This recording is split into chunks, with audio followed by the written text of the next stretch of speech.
Hello everybody, Anthony Taormina here from GameRant.com, back with another Game Rant Recommends. So now, February has ended, but I'm going to give you some of my recommendations for games that you should play that released during the month of February. We're going to be doing a round robin. These are just games I've played from February, but then at the end I'll give you what game I feel is my personal favorite that released in February. Keep in mind, some of these games will have just released, so you might not have had enough time to spend with them, but I have had a considerable amount of time to spend with these games. Let's kick it off. I want to put a different spin on Game Rant Recommends. I'm not just going to give you the big AAA titles. There are some AAA titles, but I do also want to highlight some games that maybe you haven't seen or maybe you haven't heard of. So let's start it off with a game about digging a hole. What else is there to say about a game about digging a hole? It's a game about digging a hole. It is addictive in that kind of cookie clicker-esque way. So you are in the backyard. You have a pneumatic shovel. I highly recommend playing on controller with this game. Having to click the mouse to dig versus just holding the trigger and having it continuously dig is so much better for your fingers. But you are essentially digging a hole in your backyard. And as you are digging, you are finding different materials. You first start finding stone, eventually you find coal, you find iron, and you take those materials and you can sell them via your computer, which is in your shed/garage, and use that money that you get to upgrade your shovel. You can upgrade your capacity, your inventory, so you can hold more materials. You can upgrade the battery on the shovel. It's an electric shovel, so you can actually dig for longer before you have to purchase some more battery to recharge your shovel. And then you can also purchase things like a flashlight and a jetpack. The jetpack is essential because as you're digging down, you can't just walk out of your backyard and into the garage. When it first starts, you're just running to the backyard, digging, getting enough stone to fill your inventory, going back, selling it, maybe buying an upgrade for the shovel for a bigger radius or buying an upgrade for the inventory, and then going back to the backyard. You're doing that back and forth, buying energy in between, but eventually you dig down low enough that you need that jetpack to get out. But the trick is the jetpack requires battery, so you need to be conservative with your battery and make sure that you have enough juice to return back to the garage to sell your inventory, because if you run out of battery, you quote unquote die and you lose all the materials that you had in your pack as well. So there is an element of risk reward where you are deciding, do I want to just go for one more resource? It'll be a bunch of money. Or do I want to be conservative, return to the garage, sell what I have, replenish everything, maybe purchase an upgrade? And it's just that cycle of that.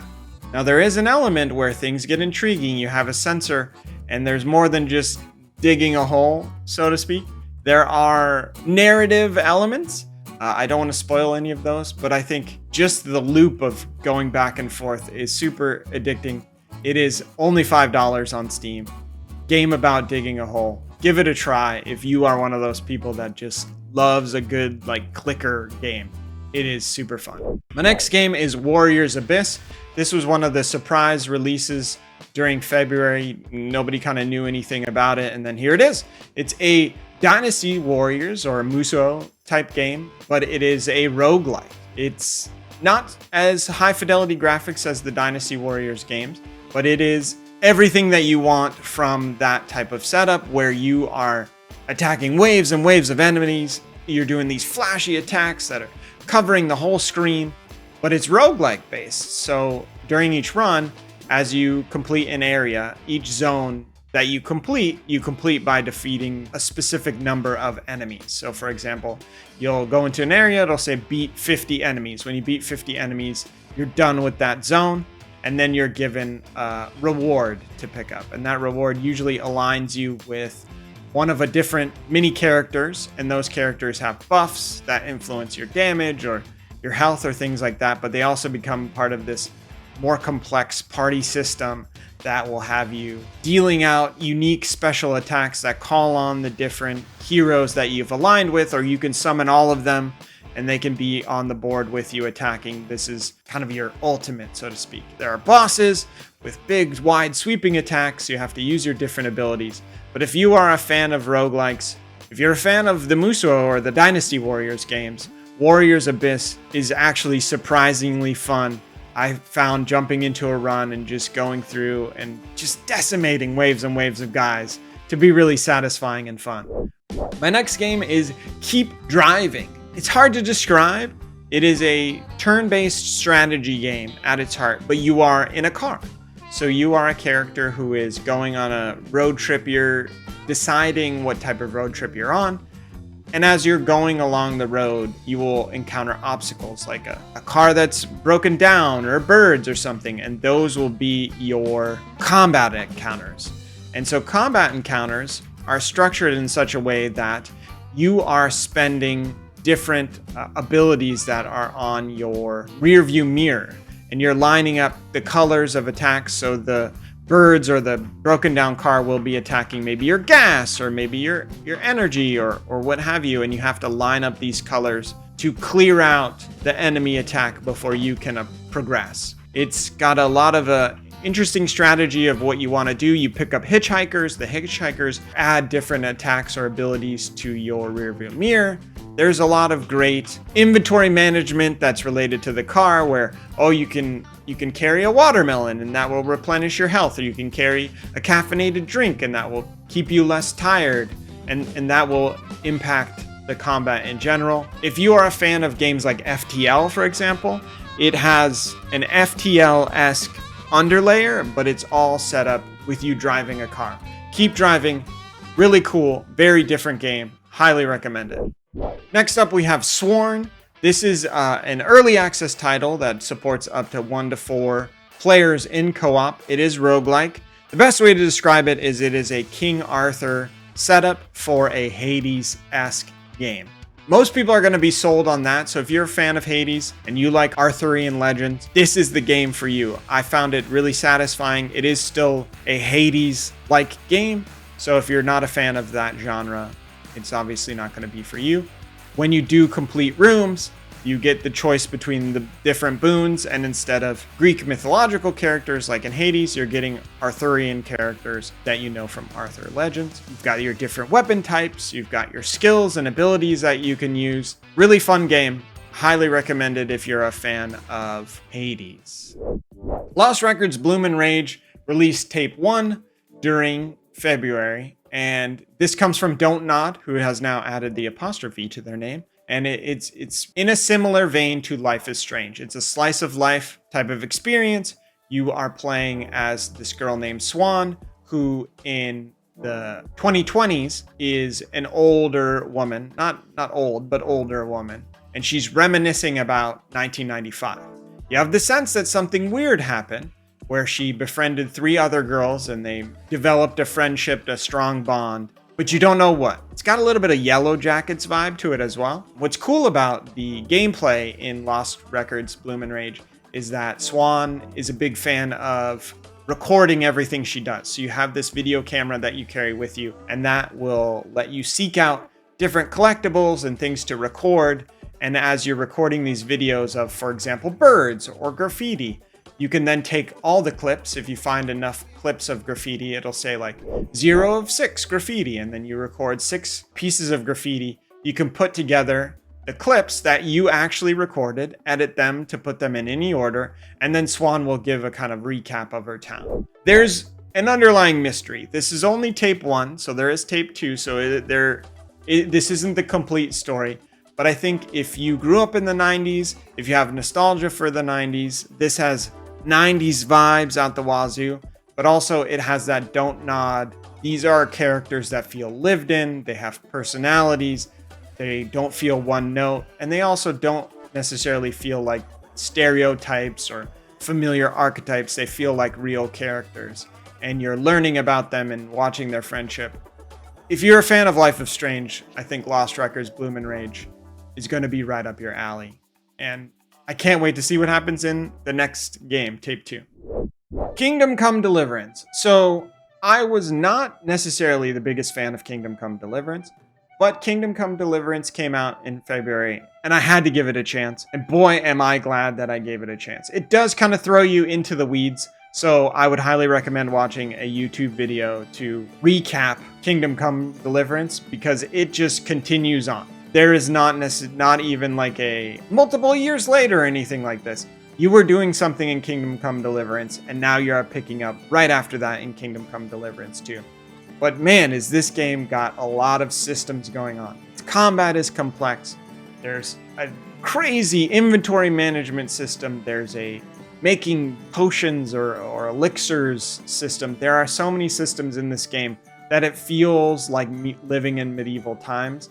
And it has these reactive NPC interactions where if you're dirty, they treat you differently. And if you're not wearing clothes, they treat you differently. There's emergent interactions between NPCs that you can engage with. It is a systems game. So if you were coming off Stalker 2, for example, which released at the end of last year, and you were thinking, man, I want a different type of game, but that exists in a world that feels very reactive and alive and has so many things and nooks and crannies and so many systems, Kingdom Come Deliverance 2, I think will deliver that. More than anything, I just like the sword. The sword and board combat is very satisfying, being able to pick one of the different points.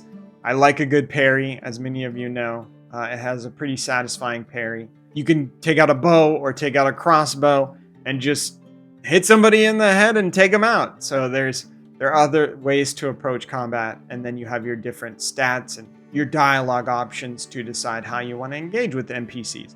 There is a lot going on in Kingdom Come Deliverance 2, but I think that is to the game's benefit. It is a very well complex made game. Like a Dragon Pirate Yakuza in Hawaii.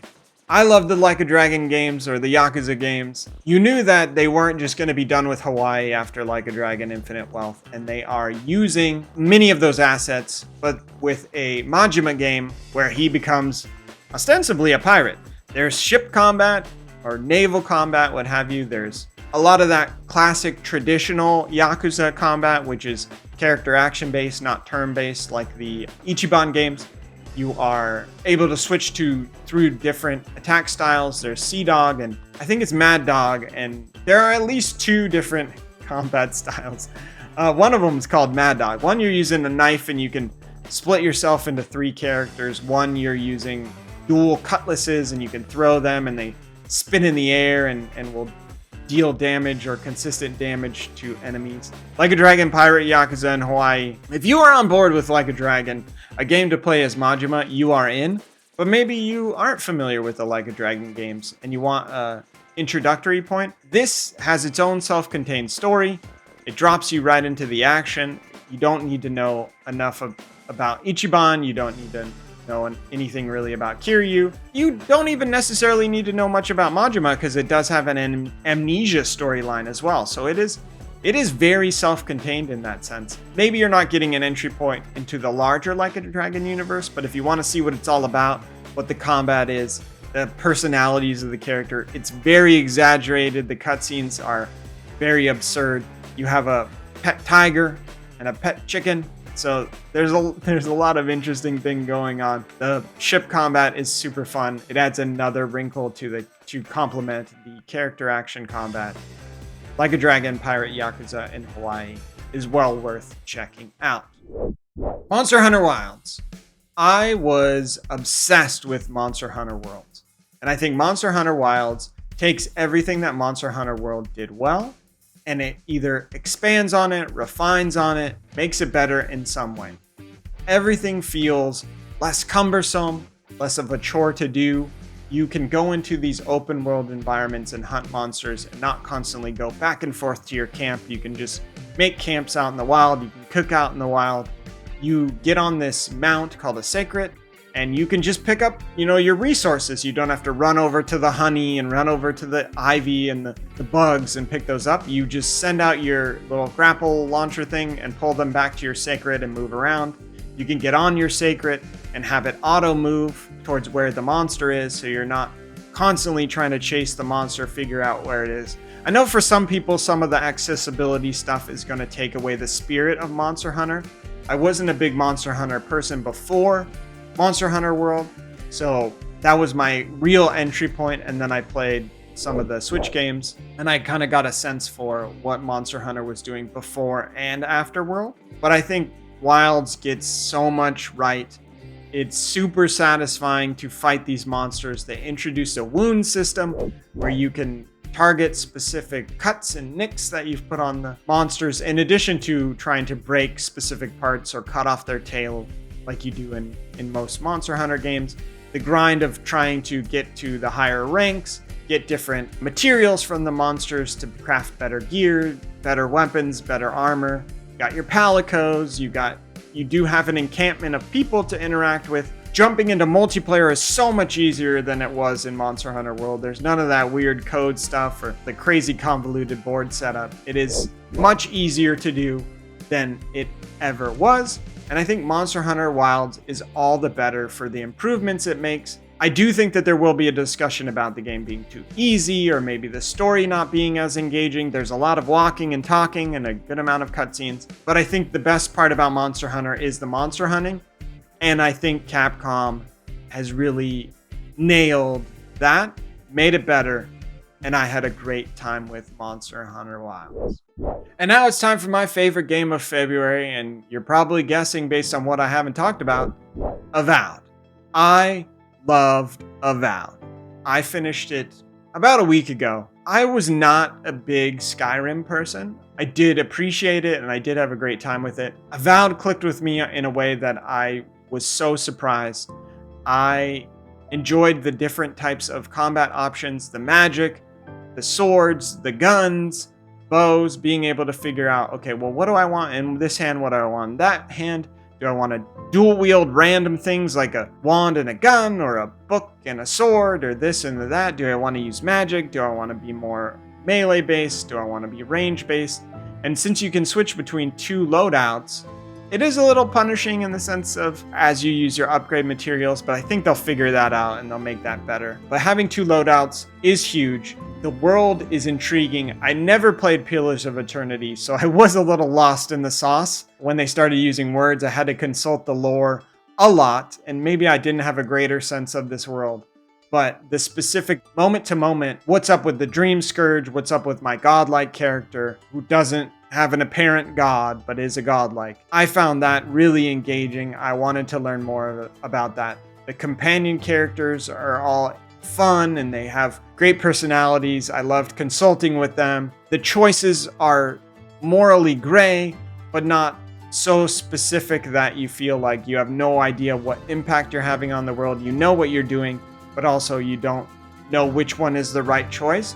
There are some choices in the game where I was really kind of had to stop and think, which one would I like? And I think that that's great about a fantasy RPG, being able to have these choices that are not super specific, that you have no idea what impact they're going to have, but are not so broad that it just feels like the good choice and the bad choice, and you just don't want to, most people don't want to make the bad choice. It felt like both choices were good and bad, and I love that in a choice-based fantasy RPG. Beautiful world, tons of enemies to attack, many spiders, maybe a bit too many spiders. I just overall had a great time with Avowed. It was my favorite gaming experience that I had in February. I think Obsidian really nailed that first person or third person fantasy combat, fantasy world, and I hope that they get to make more of these. I would love to spend more time with Avowed and in Avowed's world. It is my ultimate recommendation. I don't know what we're going to call it, but it is the best game that I played during February 2025. And that'll do it for our Game Rant Recommends for February 2025. Thank you so much for watching. I think that there were a lot of great games in February 2025. Some I just didn't play. I do want to call out a game about digging a hole, surprisingly fun. And then, your AAA, your big heavy hitters, they delivered. Kingdom Come Deliverance 2, Monster Hunter Wilds, Like a Dragon Pirate, Yakuza in Hawaii, and ultimately Avowed, my favorite game of February. They were really great, but I also think Keep Driving and Sworn, smaller titles that you maybe haven't heard of, are well worth taking a look at. Thank you so much for watching. I'm Anthony Taormina, editor-in-chief of GameRant.com. Have a great rest of your day. Bye.